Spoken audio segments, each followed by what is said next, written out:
I don't know if I'd call myself an expert in anything, but thank you for that very nice introduction.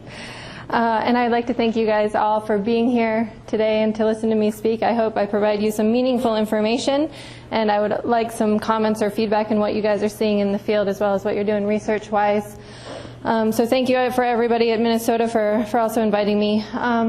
We've done a decent amount of work at Iowa State with PCV3, and I'd like to give a special shout out to all those at Iowa State that have helped me with this work considerably, including Dr. Jimenez-Larora, Dr. Pinheiro, as well as Dr. Pinheiro's postdoc, Gunn, and Dr. Jimenez-Larora's PhD student, Juan Carlos. So where are we going, and what's this journey going to look like? So we'll just do some really basic info for you guys in terms of PCV2, PCV3 that Dr. Rivero touched on briefly as well. What we have seen at the ISU VDL in terms of case reviews and what we found it strongly associated with and what it looks to be causing disease. Again, this case review has been published, and so some of this data is a little old, but I'll confirm for you guys that we continue to see these cases. So again, just like Dr. Rivera says, it's not a one and done. We're continuing to see multiple cases come through the door on a weekly basis. What's it important in terms of a case definition? And what can we learn from these cases when you start to look back at the metadata that was provided by submitting veterinarians, the implications and applications of those, as well as where we went after we determined what it was doing in terms of research. Experimental inoculations that we've conducted, which have included 3 studies, as well as our virus isolation attempts. And then what we hope to do in the next few months as well. So PCV3 versus PCV2, again, just basic information. They are very similar. It's like looking from pig to pig, comparing those two. So you can see all of those right there. Very, very similar. PCV is very different from PCV2. It's a bit like comparing a pig with a calf. So don't lump these things, just like Dr. Rivera said, into the same bucket. And it does not appear theoretically or in real life that PCV2 vaccination does protect against PCV3 infection. So just because you're vaccinating your herd for PCV2, don't expect any implications on PCV3. So what have we seen in the cases that we've had over the past few years? We're seeing it associated with reproductive failure, perinatal infection, weak-born pigs. In our data set, that's a little old now. We have only 3 of these cases, so this is by far the least representative clinical presentation that we've seen, as well as growing pig cases. So when you look back at these cases that are being submitted by practitioners, they commonly refer to an uptick in mummies and stillborns. If they give a number, it's 5%. I don't know how accurate that is, but that was what they would say. And they're often commenting that gilts and low parity sows appear to be predominantly affected by this syndrome. So what that tells me, at least, is that we need to do a better job of acclimating our gilts prior to introduction into the farms. It's not just PRRS. You've got to acclimate more than just PRRS. You've got to acclimate to what's on your farm already before breeding. We do not see any evidence of PCV3 associated with abortion. And so for our definition of abortion would be not necessarily, we lumped mummies and stillborns, so if they're full-grown 27 crown to rump length, they're going to go in the stillborn category. Abortions for us is more of a, they aren't viable at the time of birth. So what we saw for mummies and stillborns, we got all of these submissions. Their crown to rump length, again, 7 centimeters to 30 centimeters, and that will tell us that they're being infected somewhere around those days of gestation. So that's usually when the dam is likely viremic about that stage. So it's commonly detected in multiple litters or groups that are being submitted together. And the PCV3 CT values ranged in this case study from anywhere from 9.4 to 34.4, but in the case where it's a 34.4 or 30 or above, you'll also have a litter that will be in the 10s to 20s. So this is the commonly where we're seeing CT levels. So if we do a genome copy transformation, it's about 1.3 trillion in those fetuses, genome copies per mil of tissue homogenate, so it can obviously replicate at really high viral loads in those guys. And if you're looking at the average, it converts to about 1.7 billion genome copies per mil in those guys. So if we looked at those data sets, they would be negative for all other well-known causes of reproductive failure in pigs. Bacterial culture was no significant growth. And we did follow up with NGS on 16 pools. And 14 of those fetal pools just came back with PCV3. One of them came back with cytomegalovirus, and another one came back with torcotinovirus. So kind of our home run was in 2 of these cases. We had a myocarditis, and like Dr. Rivera said, if you see lesions in fetuses, it's relatively, actually not relatively, it's incredibly uncommon to see lesions in fetuses. But here we go. This is regular heart. All that purple stuff shouldn't be there, so that's all inflammation. And then you have the same heart, and you can see that PCV3 is replicating in those cardiac myocytes. So we wanted to look at the impact of PCV3 compared to other known causes of reproductive failure in swine. And so again, this data is a little old. Here are the number of cases. But what's important to know about this is it comes from a diagnostic lab. So each and every one of these cases, how I did my data, they're singly positive. So this is a singly positive PERS case. This is a singly positive PCV3 case. But what's more important is not every case, at least that comes to the ISU VDL, is tested for all of these things concurrently. They're probably all tested for PERS, but during this time, for sure, we weren't testing all for PCV3. So you have to look at the percent positive of what you're getting. So if you look at the percent positive, about 11% of those cases were positive for PERS and singly positive at a CT value of lower than 30. So I also screened that. So the CT value had to be lower than 30 to be included in this analysis. About 5% of cases were positive for porcine parvovirus and porcine circovirus 2, and about 13% of cases were positive for PCV3. So just a little note on reproductive failure and in general. If you're looking at averages, you are probably missing some things. If you look at a herd level average of 7 mummified fetuses per litter, but you really dig down into your data set and you see this and you decide to chase these are different, why are they different? If you look at your sows, you look at your gilts, these are actually the gilts that made up that data set. So you have to look at the individual sow level commonly to get a diagnosis. If you walk the barn and you see 3 mummified fetuses in a litter, I'm probably going to tell you that's abnormal. Something's likely going on. If you want to do diagnostics, you probably should. And talking to everybody, they battle back and forth numbers of what's acceptable and what's not. But in general, what we've decided kind of at the VDL is you get 2 to 3 mummies, stillborns, probably definition of an affected litter. So submit the affected litter, and so definitely submit more than 1 of those mummified fetus. 4 to 6 fetuses are great. They did some really early work on PERS. If you just snatch a fetus here, a fetus there, a fetus here, you can miss it. It doesn't always infect each fetus at the same time. So it's really important to increase your diagnostic sensitivity by submitting more than 1 affected fetus per litter.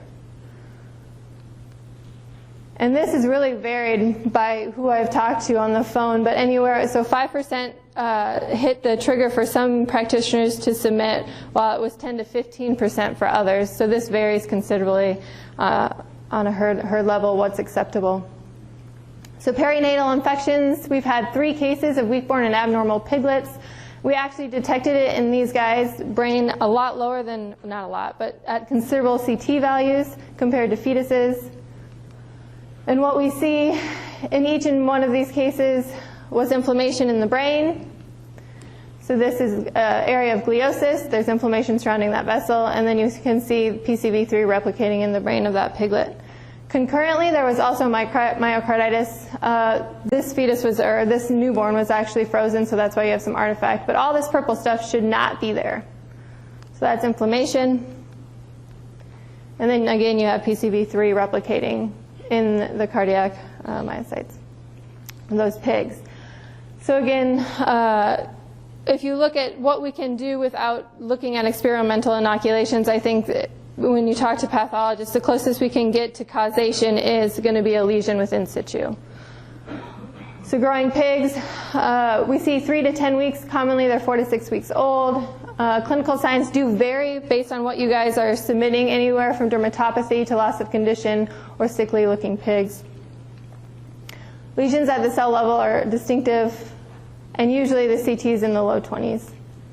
Again, last time I was on, I actually had a case in a newly placed 3-week-old pig with this syndrome, or these lesions. So unfortunately, we have no good clinical case definition because it varies considerably with what you guys are seeing in the field.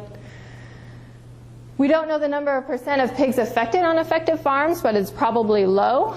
Fortunately, in one of these flows, I got to follow that flow over time because they were doing a vaccine trial.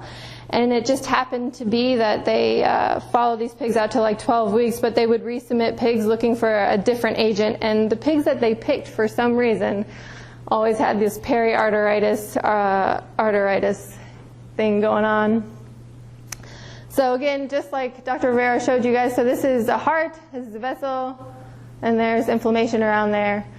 And then this is the mesocolon with a bunch of inflammation surrounding vessels.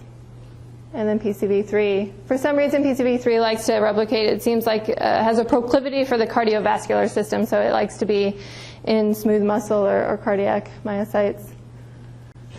So it's a pathogen of pigs. It causes clinical disease in a subset of pigs. It infects. Does not appear to cause enteric or primary respiratory disease or loss of condition like PCV2.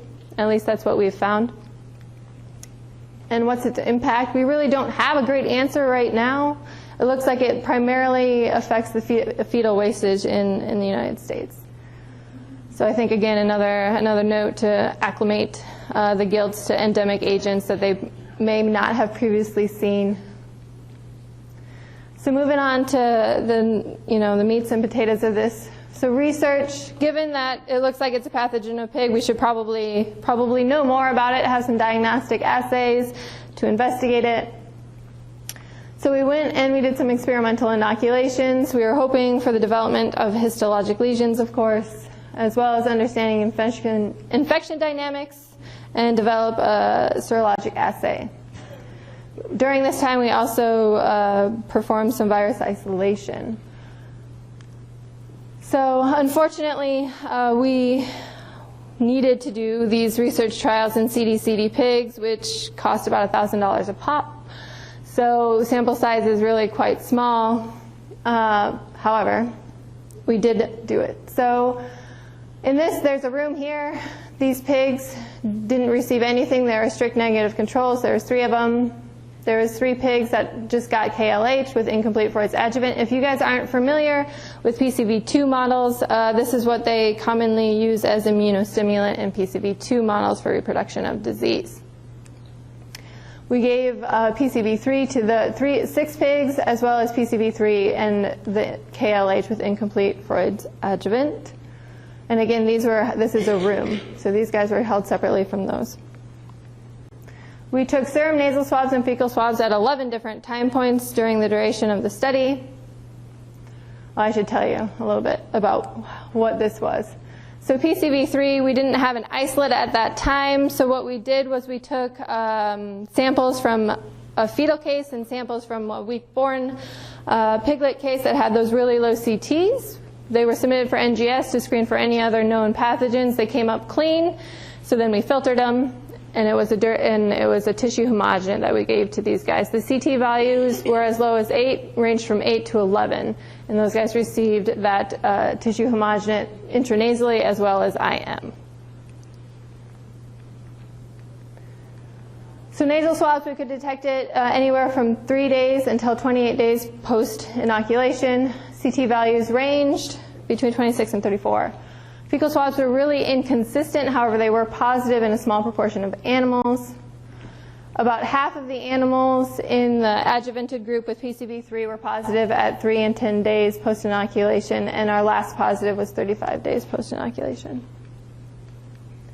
So serum was much more interesting than nasal and fecal swabs. You can see that we got positives in all the PCV3 pigs at DPI 3, and that's where it peaked, and it continued out till the end of the study, which was DPI 42. And all pigs were positive at all time points with the exception of DPI 10, where there was one pig that was not positive. So clinical disease was not evident. Shucks. Tissues at necropsy, a lot of them were positive. We collected 12 to 13, depending on if it was a boy or a girl. And everybody was positive on the tonsil, lung, liver, lymph node, adrenal gland, nasal turbinate, as well as the testicle if it was present. A majority of pigs were positive in the brain, heart, kidney, thymus, and the CT values did vary. And what you can see is the CT values were the lowest in the lung, liver, spleen, lymph node, and nasal turbinate from all of those pigs. If you look at the capsid ELISA, which is the ORF2, you can see kind of a weak response only in the PCV3 adjuvanted group over time. There seemed to be something going on in the PCV3 group, but it fell right back down. So during this time, we also took those samples from the weak-born pigs and some of the reproductive failure cases and gave it to Juan Carlos. Unfortunately, at the ISU VDL, we don't have a classical virologist that does virus culture on a regular basis. So luckily, we had Juan Carlos who was willing to give it a shot. And so we handed him a bunch of samples. One of the cases was a weak-born. Actually, 2 of the cases were the weak-born piglets, and one was a reproductive failure case. And so he took them out to different passages depending on the case. And in here you can see that on the lung from this perinatal case, he got it all the way out to passage 9 based on CT levels. And we confirmed this by IFA. So here, this is DAPI, and we used 2 different serums, so serum L and serum N from hyperimmune mice. You put it on the cell culture, you can see that it was positive, and then you just merge those 2. And so all that green is PCV3 infecting those cells. We did further confirmation with RNA scope. So just another way of demonstrating PCV3 replicating in virus culture. And he screened them as well by NGS at different passages. So now that we had a virus isolate, we decided to take it back into CDCD pigs. And this time we had 6 controls, and then we had 8 that were inoculated with the PCV3 virus isolate. These guys only got 1 mil intranasal and 1 mil IM, as well as your KLH and incomplete Freud's. So days post-inoculation, you can see 1, 0, 1, 5, we couldn't detect it, and then the first day a pig popped positive in the serum was DPI 7, and by the end of the study, unfortunately at DPI 28, all pigs were positive in the serum. Our last study we did just to further evaluate our serologic assay, and so this wasn't meant to do, I should just tell you guys right off, I'll tell you later, to do anything other than to get known status samples. So we took pigs that were 13 to 14 week old CDCD pigs. We actually took them from a different study where they had served controls and transitioned them into this project so that we could get more known status samples. And we just exposed all 4 of them to PCV3 with a KLH incomplete for its adjuvant. They got 4 mils intranasal, 4 mils IM of the virus isolate, and they were boosted 28 days later with that same virus isolate. And we just necropsied those guys, I think, last week, so some information is still pending. Didn't see any clinical disease, but they did develop viremia. Day 7 was and it's 3 out of 4 of them developed viremia. By day 10, everybody was positive, and you can see that the ELISA over time, with it peaking at the end of the study, which was 120 days post-inoculation. So summary of CDCD studies thus far. No clinical signs, unfortunately. There seems to be a prolonged viremia, at least in this model. I'm not entirely sure what's going to happen if you go out to the field, pull field pigs, and look at them over time, if they're going to have this really prolonged viremia.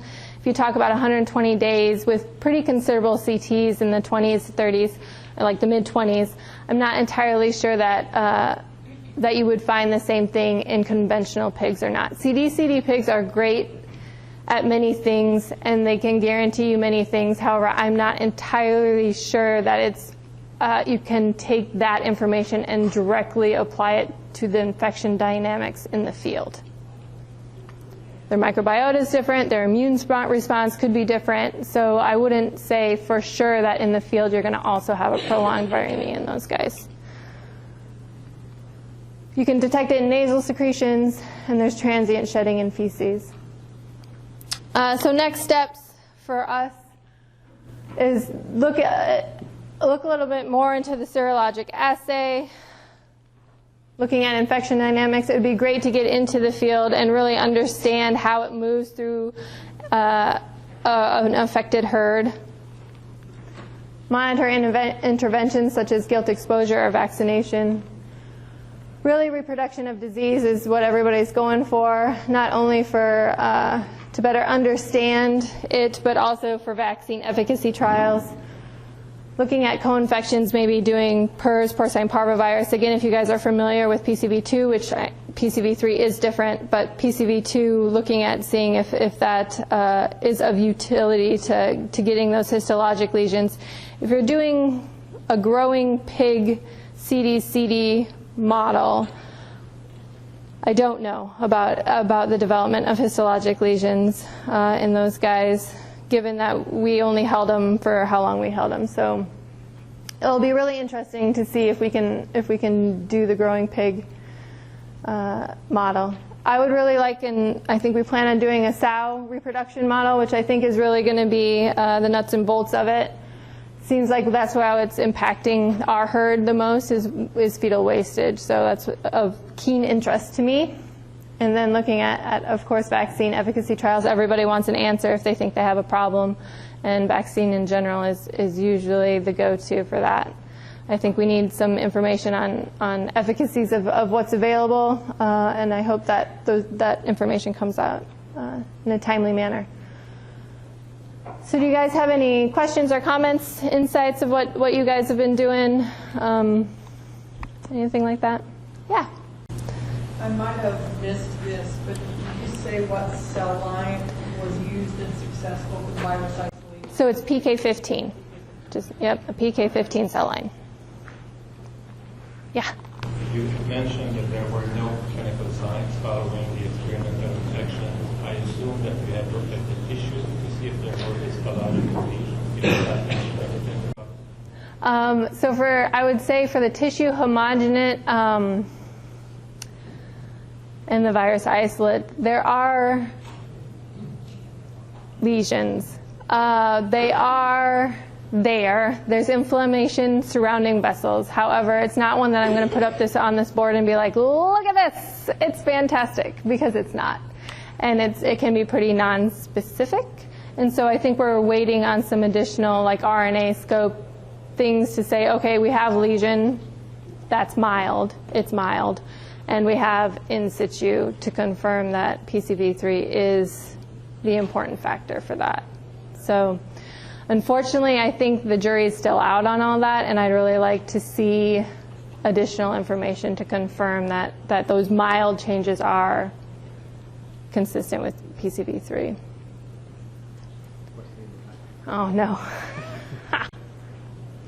When we're investigating the clinical case, what is your recommendation for control samples, and what have you seen in control samples?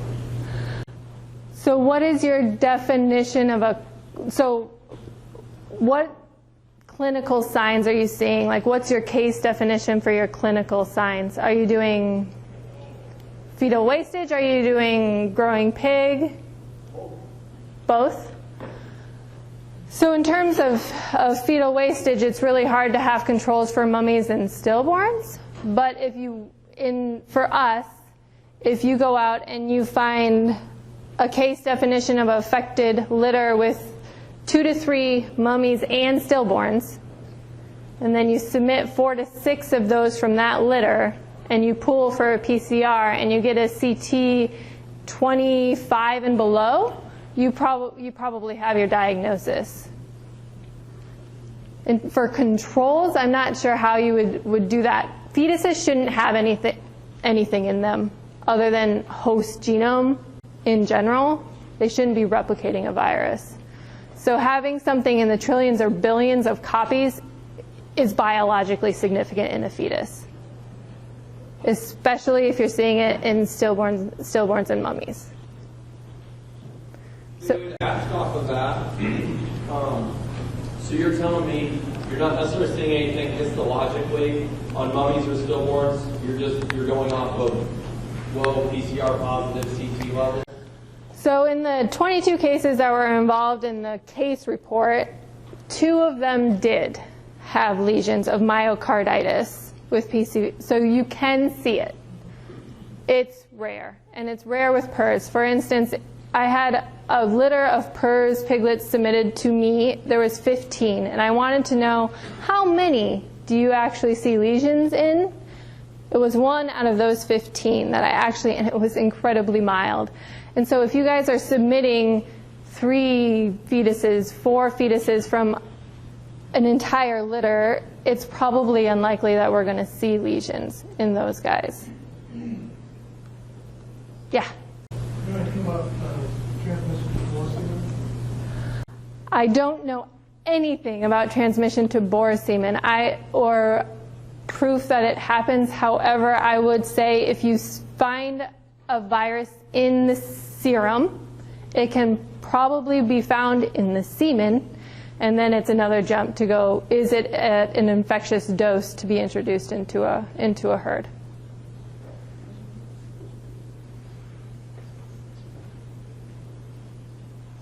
One more question? If not, I do have one question before I let you go.